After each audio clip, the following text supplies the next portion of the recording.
Hello, hello, hello, you guys. Coach Hadassah here, metaphysician, emotional wellness coach, wellness entrepreneur, and global expansion leader with Extreme FX Global Academy, where Bitcoin and Forex collide. And today is the Power Hour, 3 p.m. Central Standard Time. And I have a video to show you all today because it's what? It's Think About It Thursday.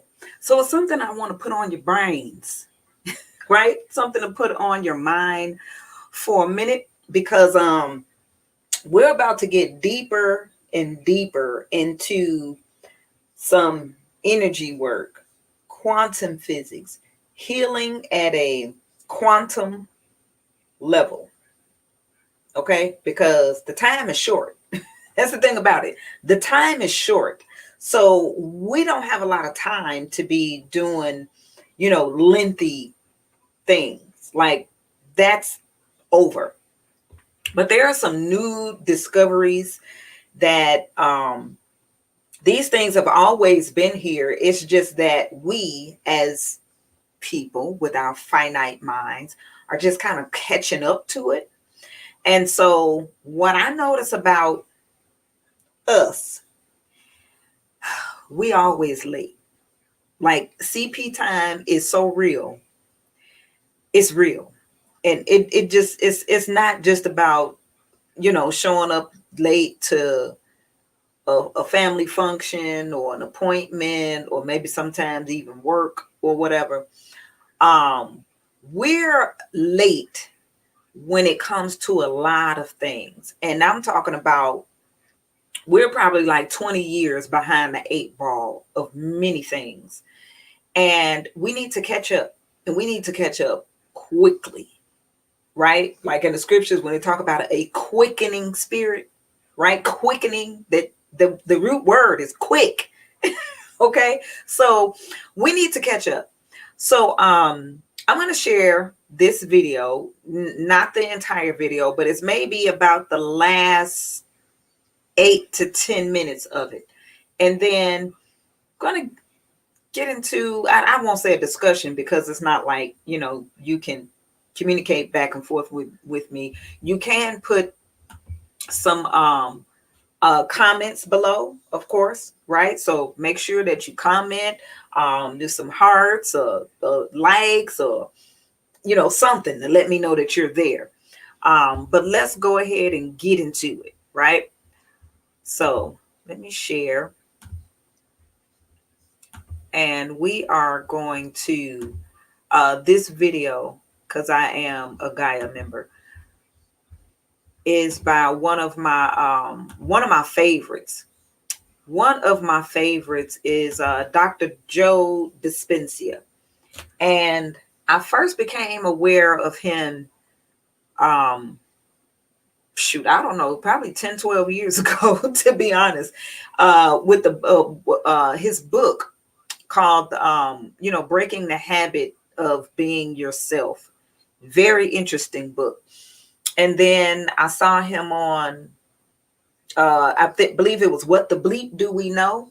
And when he talked about how he healed himself from a accident, like his spine was really messed up, and doctor said that he wouldn't be able to walk and things like that. But he's a chiropractor, and chiropractors understand the nervous system, okay, because that's what they're really working with. And most of your conditions can be um, healed through chiropractic care. Now, a lot of doctors will, go about to try to attempt to refute that, but you have to understand the different branches of study first, right? Doctors are taught to diagnose symptoms, to say, well, this is what this is, and it's kind of like a diagnostic when you go to get your car checked out. Let me diagnose to see what's wrong. They hook it up to the thing. It's like, oh, okay, this is wrong with it. All right. So then how do we fix it? Now, the person that did the diagnostic may not be the person who know how to fix the issue. You see what I'm saying? So it's kind of that same thing. So we could go to a doctor and the doctor can diagnose, you know. And then we don't know what other type of training that they may have. They may have some, other specialties. However, there are different specialists. And again, a chiropractor is all about correcting, the spine, the bone structure. And here's the thing about it. Whereas the, with the spinal cord and all of its nerve endings, it's in the spinal column. It's in the encased within the vertebrae, because that's what protects the nerves, right? And the nerves go down through the central nervous system, and then you have the nerves that shoot out, that's in our arms, in our legs, and attached to the different organs in our body, the peripheral nervous system. And we have the autonomic, just all that stuff. I'm not about to give you a whole I was almost about to go there, but I'm not about to give you a whole course on that. So he understood how he could heal himself or heal his nervous system. When they say, oh, you won't be able to walk, he's a chiropractor. He knows the nervous system. So he was able to do that and actually heal himself so that he could walk again. So in him doing that, that just sparked, more, research for him to even, because that's what a scientist do. A scientist wants to know how, right? It's one thing to be like, oh, I did that and this worked. But when you want to know how to get that same result over and over and over and over and over again, then you will continue to, research and test and test and test until you do the same things and you get the same results. That's how it becomes, you got a theory and it becomes a fact, right? So let's get into the video. This is Dr. Joe Dispenza, and he's going to explain some things, and we're going to apply it to about 2 or 3 different things, okay? But it's still applicable. All right, so let's get into the video. Let's see. Nope, no, we don't want to do that. Okay, we'll do that here. Exactly, Kara. Changing the mind is key. Yes, yes, yes, yes. And that's what this is all about. All right, so let's get into it. Well, when you have an internal experience in your mind that carries an amplitude of energy that's greater than the hardwired programs in your brain and the emotional conditioning in your body, you will become biologically changed. Here's a person going along, living their normal life, and all of a sudden they have a highly charged emotional experience. That experience then wires and enriches the circuits in their brain, and it begins to send the chemical emotional signal to their body. And it's that chemical emotional signature to the body that begins to change the person's state of being. Why? Because we could say their body and brain are now in the past, and that event has changed them biologically. So how are they going to change the biology of their circuitry, their neurochemistry, their hormone expression, and even their gene expression?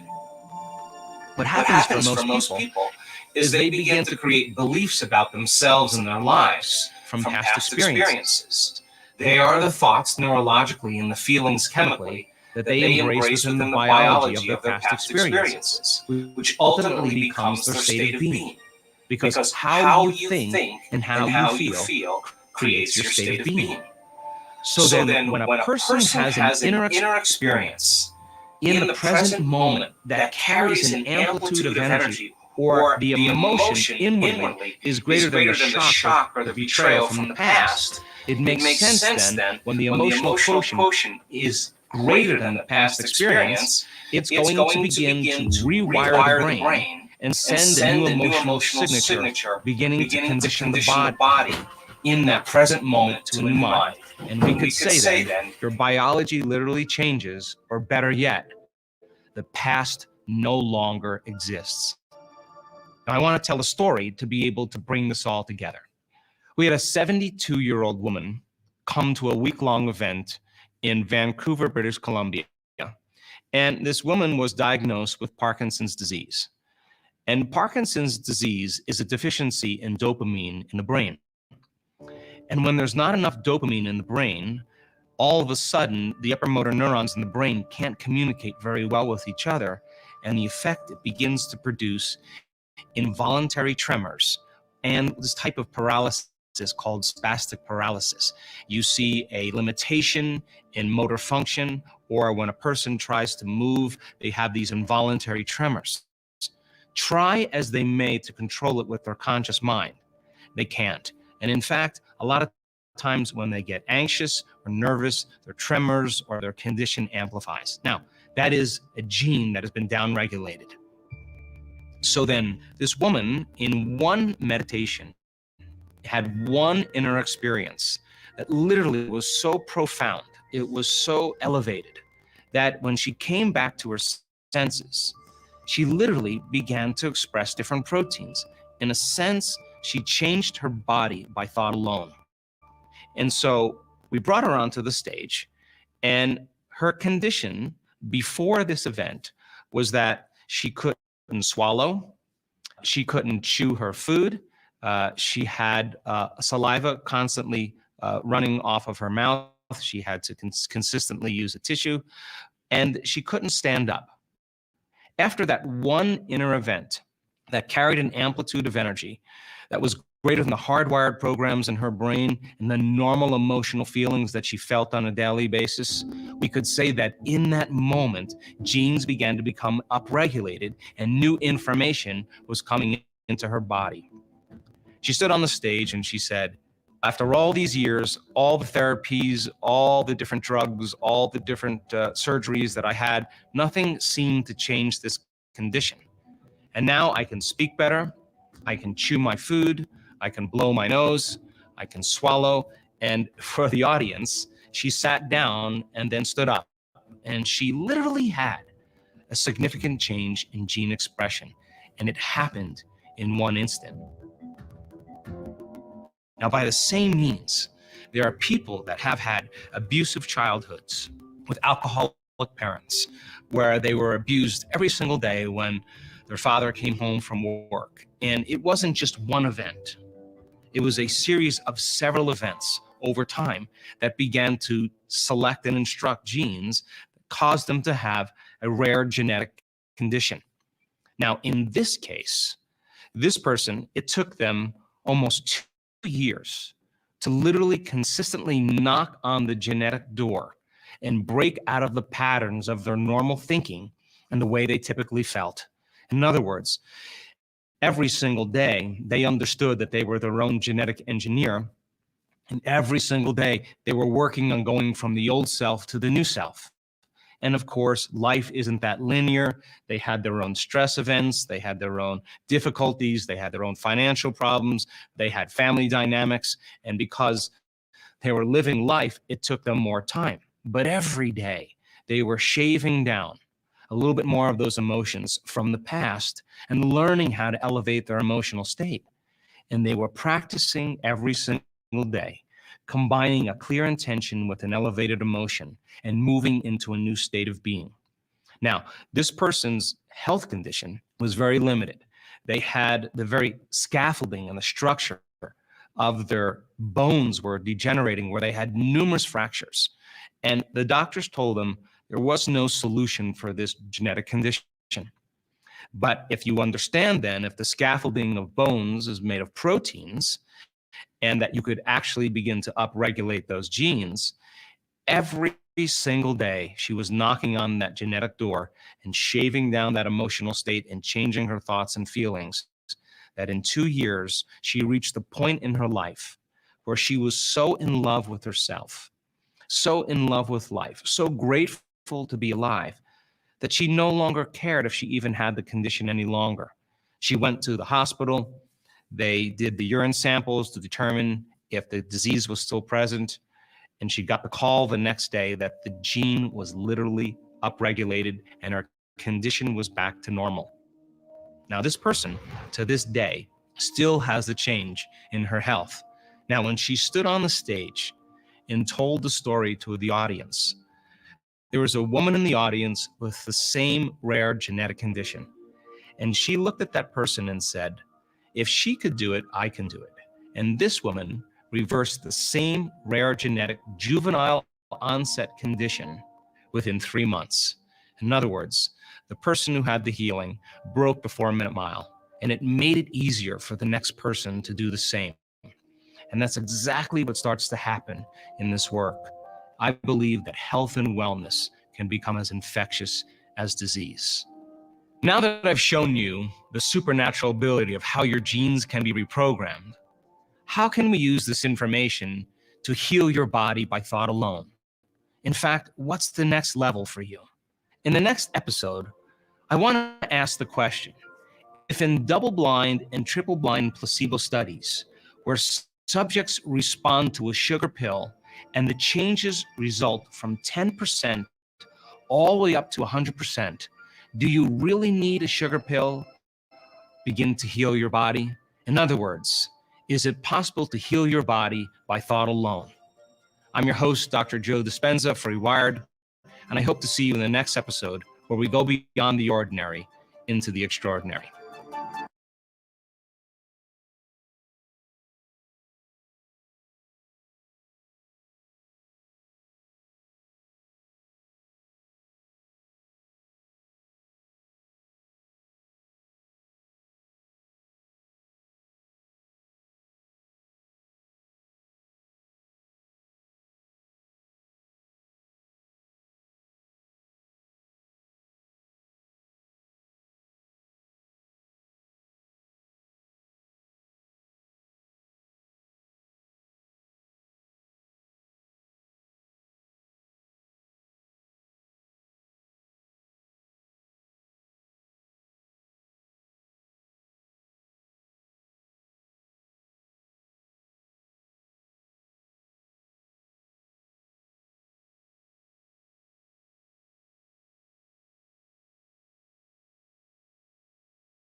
I've been sitting here talking the whole time on mute.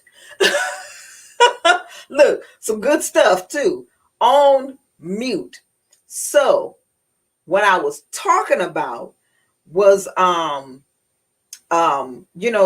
with Dr. Joe Dispenza here, and I'm gonna just go ahead and condense it. How these things can be, the things that he talked about can be applied just across the board. And so let's just say meditation, right? We're meditating, and meditation is all about being still and becoming intimate with. Meditation is not clear your mind and don't think about anything. Meditation is that you are meditating on something. There are about 88 entries, if I'm not mistaken, of the word meditate or meditation in the scriptures. And when I did the research on that and looked that up, they were meditating on something. It's like, I meditate on your word. I meditate on your goodness. I meditate on. So it was like they were meditating on something. I meditate on your law. They're meditating on something. So it's not just this nothingness. It's thoughts that are being replaced, like negative thoughts, to meditate on the positive thoughts, replacing them with something that you can, like they say meditate on an object or whatever, but meditating on something good, right? And so, like that scripture that says, peace, be still, or be still and know that I am Yah. The word know means to be intimate with. So be still, you're going to meditate, right? And know, become intimate with, that I am Yah. I am Yah. Yah is, or Yahweh is, the ultimate source, substance, limits, and bounds of everything. It's spirit, it's energy. Be still and be intimate with energy. That's be still and know that I am Yah. Translation: be still and be intimate with all source energy. That's what that is when we're meditating. So when you're meditating on the goodness, right? Let's say your money funny. Your health is not in the right place. So your job is just whatever's going on with that. Relationships. Now you want to meditate on the goodness. And when I say goodness, just not talking about, the goodness of the relationship. It ain't good right now. How can you really meditate on that? Right? And not going back to the past, or meditate on the good times that we had. No. You're not doing none of that. Right? Because you don't want to put yourself in the past. Okay? You want to be present. You don't even want to put yourself in some future place. You want to be present. And what I mean by present is present in the moment that you're in the meditation. I'm meditating on the goodness. Goodness of what? Okay? If it's health, think about that. The goodness of health, perfect health. Okay? Homeostasis, all of those things that would be whole in health, right? If it's some relationship issues, how about the goodness of being one within yourself, being whole within yourself, being loving within, focusing on your heart center, right? That's a great place to start, because who knows, maybe, right? Just maybe. And this is not in all cases, okay? Because even the best relationships have issues, but it doesn't become abusive in any way, disrespectful, and all of that stuff. It's not destructive towards one another, right? So you still want to go within and focus on love within you, that wholeness within you, the peace within, right? Because if you have that going on within and becoming in alignment, I don't know, one or two things that happen in the relationship and with the relationship. If you two were to be right, then your energy would help to shift just the energy around. Okay. And then that person's energy may get in alignment. If not, because everybody has free will and has choices that they make, right? So it's not being attached to the outcome.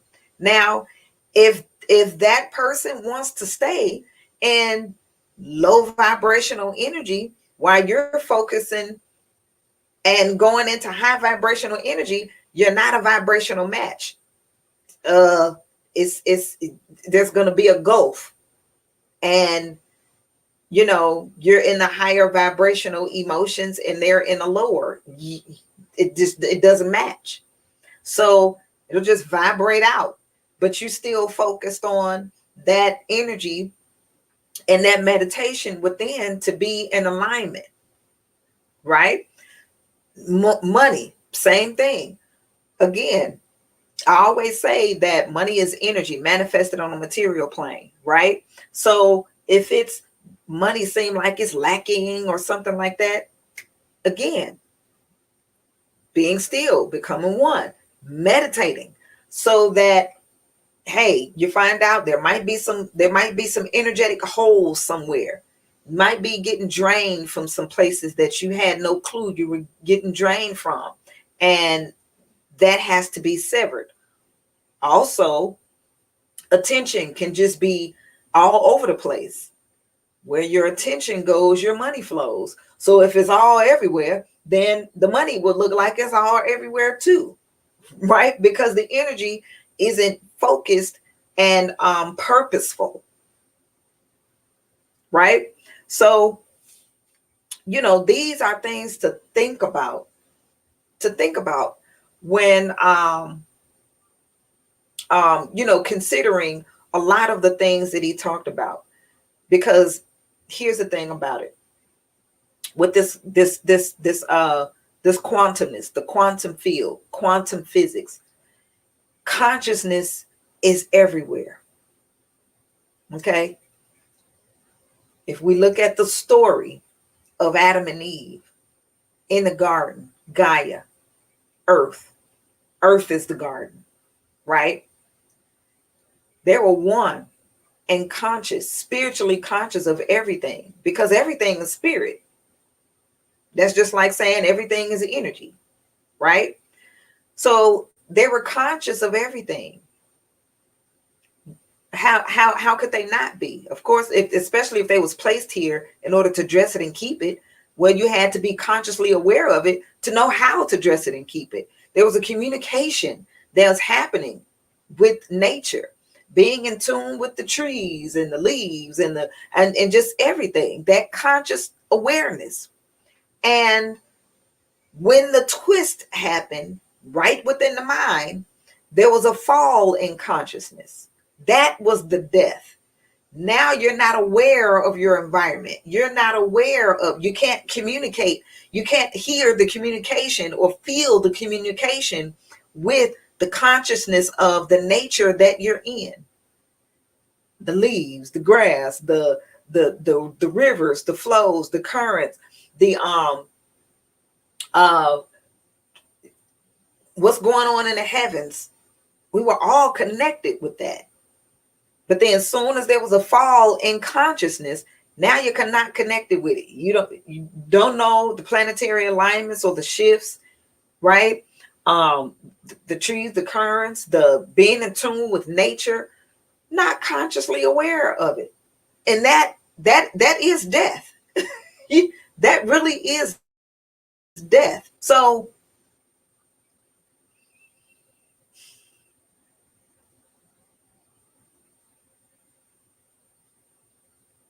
I felt that need to do that. Becoming consciously aware again is to do just that. Get in tune, get into alignment. There is And this is this is it's really not. This is not a woo woo type of thing at all. It is really how you heal on all levels of your being, all eight: spiritually, psychologically, emotionally, mentally, physically, socially, materially, and financially. That's how you get to healing and wholeness. The number eight is the number of regeneration, and life, right? That's that infinity number. There's no end. It's just goes like this, right? And in astrology, y'all see, you see my shirt, right? You know, and you'll see that soon in my store where you can get your own. Right? That's the big three: Aries Sun, Leo Rising, Pisces Moon. That is me. Um, but in astrology, that is the eighth house. That's the eighth house, right? This is a house of inheritance, DNA, okay? Shared resources, oneness, intimacy. It's also a house of death. It's death and transformation, right? Death and rebirth, transformation. Look, taxes. This is where you pay up, right? So when we talk about generational wealth and things, we're talking about that house, right? So if there's a generational, then there's a regeneration as well. But it's not by coincidence that that eighth house is all about that. It's that number eight. And that eighth house is traditionally ruled by the sign Scorpio. It's a water house. Have you ever seen that? You ever heard of that? Messages in the Water, Dr. Emoto? Okay. How you could speak. You speak over the water. And it depends on what you speak. It could be hate and all of that kind of stuff. And then you see what's formed in the water and it's not good. And if it's love and the environment is nice and peaceful and all of that, and then the beautiful crystals that form in the water. Now our bodies, what? About 70 to 75% water. So our thoughts, what we speak over ourselves, even more so than what others speak over us. So you want to be careful about that too. The environments that you place yourself in. What do you allow to happen or go on within your own environment? Okay. There's 9 fruits of the spirit. The last one, and it's not by coincidence that that last one, because they go in order, is self-control. Control over the self. And when you have control over yourself, you don't have to try to control anything outside of you. It's all within. It's all here. Okay.